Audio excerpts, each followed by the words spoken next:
Bonjour, bienvenue au domaine de Melmont. Aujourd'hui, nous vous présentons notre vin blanc qui est composé de Müller-Thurgau, de Pinot auxerrois, deux cépages septentrionaux comme on les retrouve en Alsace, en Allemagne et en Autriche. Ces deux cépages ont la particularité d'entrer en floraison, de fleurir assez tard, après le mois de mai, donc ils résistent aux gelées tardives, et ils mûrissent assez tôt, avant le mois d'octobre, avant les premiers frimas de l'automne.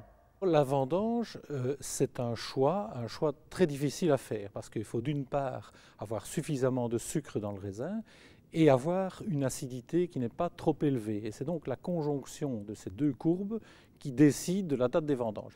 On vendange généralement sur 3 jours, 3 équipes de 55-60 personnes.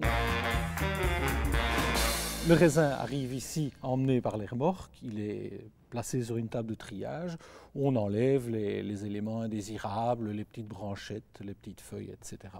Ensuite, il est entraîné dans un fouloir égrappoir qui est un appareil qui casse le raisin, donc qui en fait une espèce de soupe et qui sépare les rafles, donc les petites parties de verdure, du reste du fruit. Nous utilisons ce qu'on appelle la macération pelliculaire. C'est une technique qui a été mise au point par le professeur Dubourdieu, le professeur d'œnologie de l'Université de Bordeaux, qui consiste à travailler un peu à l'instar de ce que l'on fait pour le vin rouge, c'est-à-dire qu'on laisse macérer le mou, donc les peaux, la pulpe, avec le jus, pendant 24 heures, de nature à entraîner un transfert d'arômes entre les pulpes et le jus.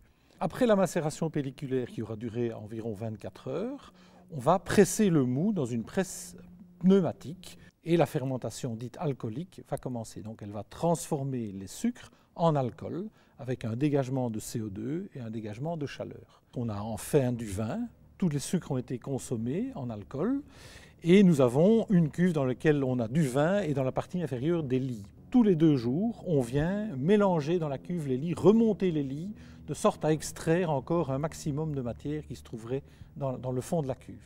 On laisse enfin reposer tout cela et on va faire un soutirage pour se débarrasser des lies. Et lorsque, au printemps, la température va remonter, on va assister à une deuxième fermentation. Alors pourquoi faire? Tout simplement pour diminuer sensiblement l'acidité du vin et stabiliser le vin. L'assemblage va consister, après avoir goûté l'autre cuve, le Pinot auxerrois, à voir si nous avons intérêt pour l'instant à vendre, à mettre en bouteille les cépages séparément ou en les assemblant, profiter de l'avantage de l'un et de l'autre. Ici, on a du fruit. Peut-être que de l'autre côté, je le sais parce que je l'ai déjà goûté, mais on va peut-être retrouver certaines qualités qui manqueraient éventuellement à celui-ci. Et l'opération de mise en bouteille se produit quelques semaines avant la vendange de l'année qui suit. On produit entre 4 000 et 10 000 bouteilles.